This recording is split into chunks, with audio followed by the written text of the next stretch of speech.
Primeiro a gente tem que começar explicando o que é impeachment. Tá, então hoje a gente está fazendo uma edição diferente do Explica Fácil e eu vou falar um pouquinho de impeachment, que é um assunto que está um pouco na moda. Então primeiro, o que é impeachment? Depois algumas coisas que estão ligadas ao assunto, algumas PECs e tal.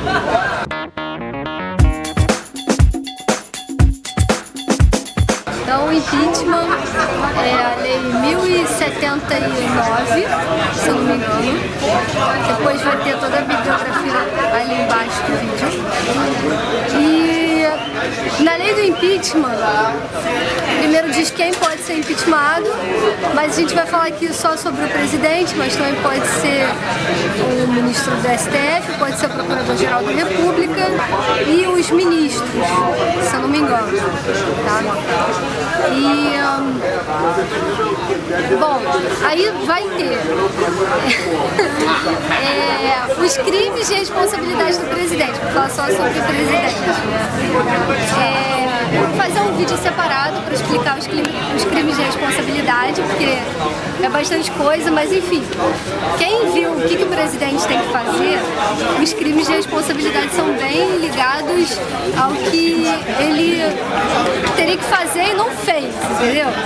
Então assim, o cara não pode fazer nada que vai contra a Constituição Federal, ele não pode fazer nada que vai contra a União, tipo, tentar dissolver a Câmara dos Deputados, ou conchavar com um líder de outro país para ele entrar em guerra contra o Brasil, assim.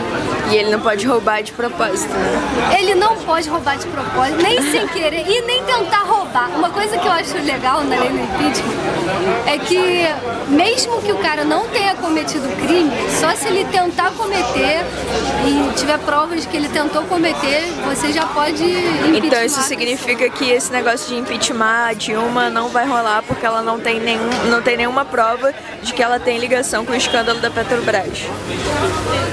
Cara, é difícil a gente ter alguma prova sobre isso, né? Nós, assim, eu, você, né? Normalmente quem tem isso é mais assim, o Ministério Público, alguém lá dentro da Petrobras, assim.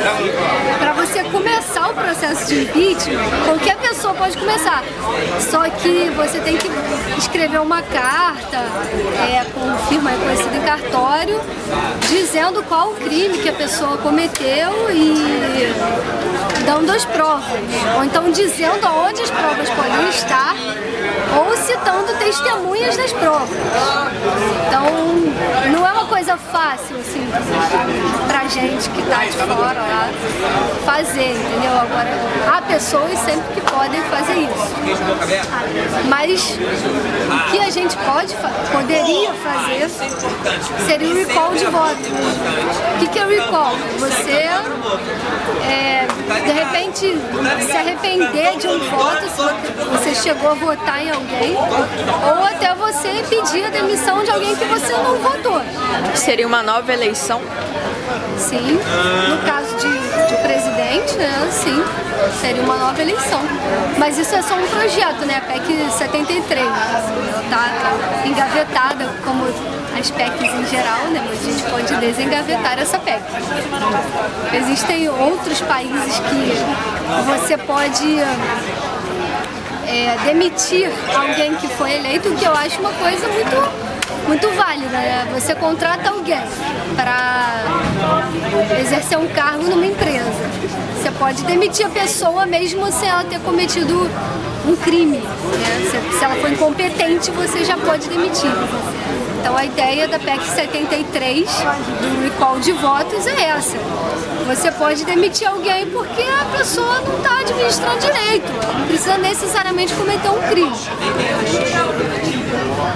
E tem mais alguma forma de tirar um presidente do poder? Tem. também seria pela cassação. Assim, a cassação é o quê? A pessoa, né, não poder exercer aquele cargo e perder os direitos políticos por algum período. Isso é cassação.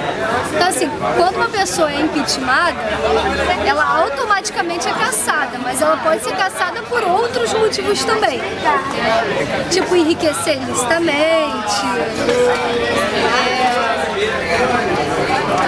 tentar subornar alguém, enfim, isso está no Código Penal, né? Artigo 92 do Código Penal. Aí você tem ali os crimes que seriam passíveis da pessoa ser cassada. Na verdade, ele é bem abrangente, porque ele diz que a pessoa seria cassada se ela tiver uma punição de perder a liberdade durante 4 anos, no mínimo. Tem uma outra condição também, que eu esqueci agora, que ela seria cassada, que provavelmente é improbidade administrativa. Basicamente são essas possibilidades, assim, da pessoa perder o mandato. E levando em consideração essas possibilidades, você acha que hoje tem chance da Dilma sair do poder? Você vê alguma movimentação? Chance tem, porque assim, já foram encaminhadas cartas, né, com pedido de impeachment, de acordo com a forma que tem que ser, porque tem a assinatura reconhecida em cartório e tem as indicações das testemunhas. Aí depois de encaminhar essa carta para a Câmara dos Deputados, os deputados eles vão convocar uma comissão que vai seguir a proporcionalidade dos votos. É legal ver o vídeo do voto proporcional e tal, mas assim, se tem um partido que ganhou muitos votos, essa comissão vai ser mais representada do que um partido que ganhou menos votos, tá? Para dar uma resumida. Então eles vão convocar uma comissão para ver se aquela carta ali procede, né? Porque imagina se eu chego assim e falo assim, eu quero impeachment a Dilma, e eu pego, escrevo uma carta que não tem nada a ver. Então a primeira coisa que eles vão fazer é essa comissão e ver se ela faz sentido, né? Essa acusação contra o presidente. Uma vez que a comissão resolve que aquilo realmente faz sentido, aí eles viram para o presidente e falam, olha só, a gente está com uma acusação séria contra você, enfim, você tem um tempo para se defender. Aí o presidente, ele tem 20 dias para se defender daquela acusação, para juntar provas, dizer que a acusação é falsa. E depois desses 20 dias, a Câmara dos Deputados vai fazer o primeiro julgamento. Então, assim, estamos muito no princípio de tudo. A gente tem que esperar a Câmara dos Deputados ver se essa acusação se essas duas acusações que foram encaminhadas, até agora, né, tem que ver a data disso, procedem. Né? Se proceder, aí o processo vai ser esse. Né? Aí a Câmara dos Deputados, essa comissão, né, que foi elaborada, vai ouvir o presidente, vai analisar as provas e vai ver se aquilo procede. Então, assim, não é que a Câmara dos Deputados vai virar e falar que o presidente é culpado de alguma coisa, entendeu? Ela vai falar assim, não, realmente, sei lá, o presidente está certo, essa acusação não tem nada a ver, tá aqui as provas, ok, engaveta ali. Ou ela vai falar, não, essa acusação realmente faz sentido mesmo com a defesa do presidente, vale a pena levar adiante a investigação. Aí, uma vez que a Câmara dos Deputados dá esse veredito, aí eles encaminham para o Senado. Aí é no Senado que o presidente vai realmente ser julgado por aquilo e vai ser impeachmentado ou não. Então, assim, tem muita água para rolar nessa história. Mas que pode acontecer, pode. Né? Vamos ver como é que as duas câmaras vão encarar isso. Primeiro dos deputados, depois dos senadores. Né? Então, em caso de impeachment, quem substitui o presidente? Tá. primeiro vem o vice-presidente, né? E ele fica até o final do mandato do presidente. Tem muita gente que questiona. É assim que é hoje em dia. Tem gente que questiona isso, que acha que o vice tem que cair junto. Afinal, os dois estariam alinhados ideologicamente desde o início, pá. E seria a PEC 32 que faz cair o vice junto com o presidente. Por isso que quem quer impeachment o presidente normalmente quer impeachment o vice junto. Enfim. Então, a princípio, fica o vice até o final do mandato. Se o vice for impeachmentado também, ou for cassado por qualquer outro motivo, enfim, cair, aí são convocadas novas eleições. E nesse período, que vai até 90 dias, a primeira pessoa que vem na fila é o presidente da Câmara dos Deputados.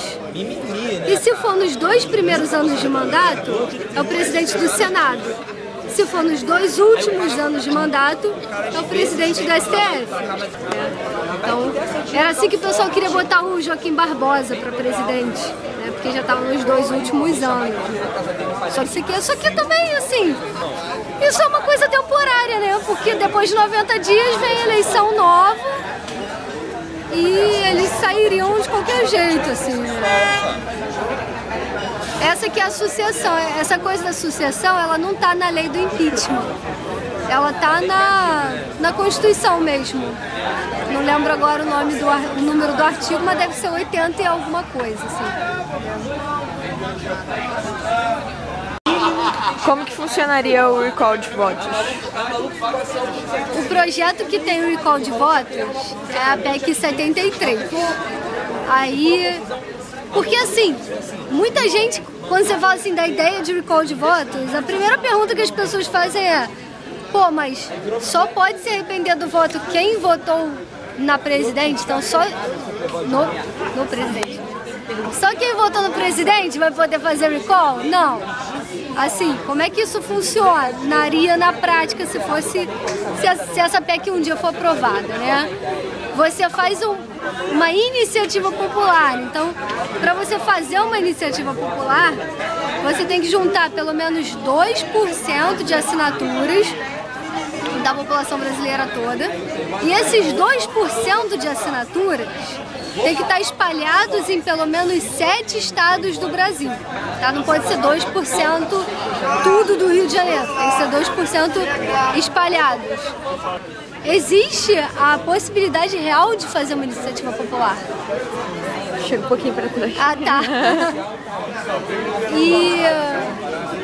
Não, aí uma vez que você junta essas assinaturas, que tem que ter a identidade de todo mundo bonitinho, né, para não falsificar, tipo, assinar por várias pessoas, né, você manda pro Supremo Tribunal Eleitoral. Aí ele recebendo isso, não tem que julgar nada, entendeu? Se ele vê que tá certinho, tem os 2% espalhados em 7 estados, ele vai chamar as pessoas para responder a pergunta: você acha que o presidente tem que ser demitido? Aí cada um vai votar sim ou não. O pessoal vai à urna como se fosse votar de novo. Se a maioria da população votar que o presidente tem que ser demitido, aí ele cai automaticamente. É assim que está no projeto de recall de votos, que é a PEC 73.